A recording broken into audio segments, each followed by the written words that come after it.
And the reason why he said that is because we already have it. We already have enlightenment. Can anyone experience enlightenment? In this video, I'm going to talk about enlightenment. What is enlightenment? And also, do you have to live a monastic life to experience it? Let's dive into this. Hello everyone, it's Jason, and I'm here answering your questions about Zen, meditation, life, your practice, any kind of question. Today's question is about enlightenment. Can anyone achieve enlightenment? Let me read this question for you. Hello Jason, as someone practicing Zen as a layperson, I often wonder, can anyone truly achieve enlightenment? Or is that level of realization only possible for monks who dedicate their entire lives to the path? Okay, so there's a lot to unpack here. I'm going to talk about this from my experience, from being a monk for 10 years, including training, and also as a lay Zen teacher and practitioner. I think the first thing to talk about is what is enlightenment?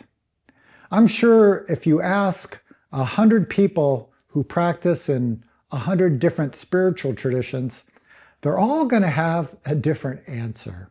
Now, this came from somebody who's practicing Zen Buddhism. So if you looked up enlightenment in Zen Buddhism, this is what you would find. Enlightenment.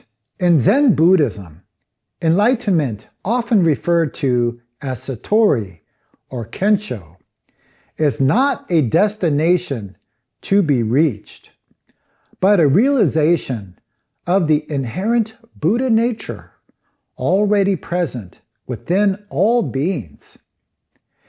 It's achieved through direct experience and insight, rather than through intellectual understanding or adherence to doctrines. Okay, so there are two things I want to point out from this definition. And the first thing is, whatever I say about enlightenment is going to be wrong. It is not it. And that's because enlightenment is a direct experience. Before our understanding, it's before thinking. The second thing I want to point out is that you cannot achieve enlightenment.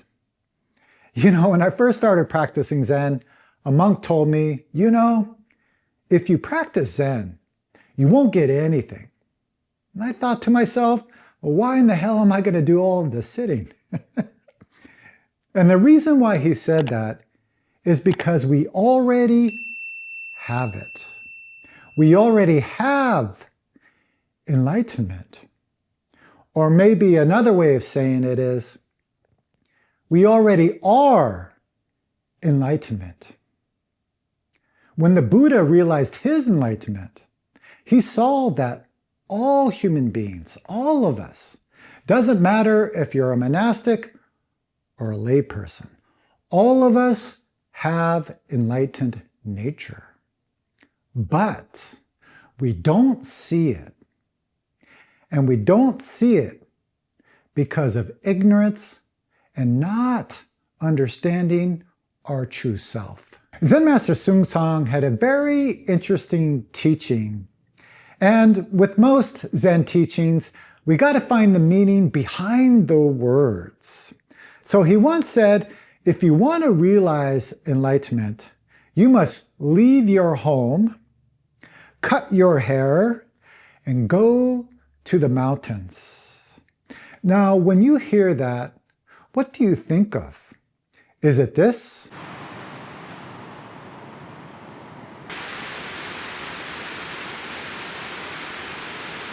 When I first heard this teaching, the first thing I thought of, and I was a layperson at the time, I thought, oh, you have to become a monastic.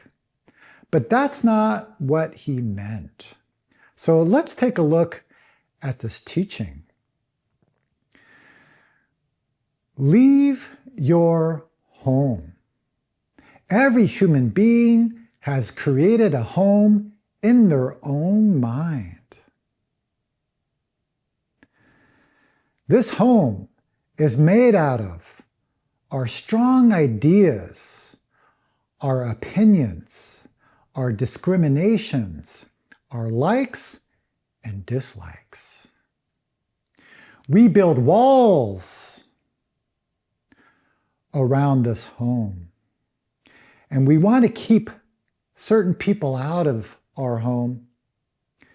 And maybe the people we like or the people we agree with can come into this home.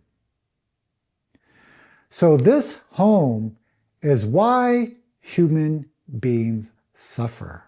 This is why we are dissatisfied within our own lives. In order to leave this home, we must cut our hair. Now, this is a symbol. When I became a monk, during the precept ceremony, they told me that cutting your hair means cutting ignorant grass. So earlier I mentioned that the Buddha said the reason why we can't realize enlightenment is because of ignorance. So this ignorance is all of these things that built this home. So we must cut ignorance. And what that means is we have to let go of our strong ideas, our opinions, our discriminations, and likes and dislikes. It doesn't mean that we're not going to have them, but we don't hold on to them. We don't create a home in our mind with all of these things. In fact, we don't touch them. Then we break free from this home. But how do we cut this ignorant grass? How do we let go? And that leads to the third point of his teaching, is we have to go to the mountain. And going to the mountain means practice. So many of us, it means practicing meditation, going to retreats. This is very important. We have to first make a strong effort to see these things in our own mind, to see this home that we built.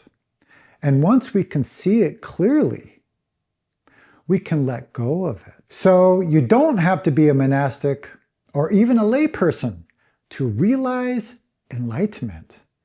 We already have it. And I understand why I get this question from time to time, because it seems like monastic life is very simple.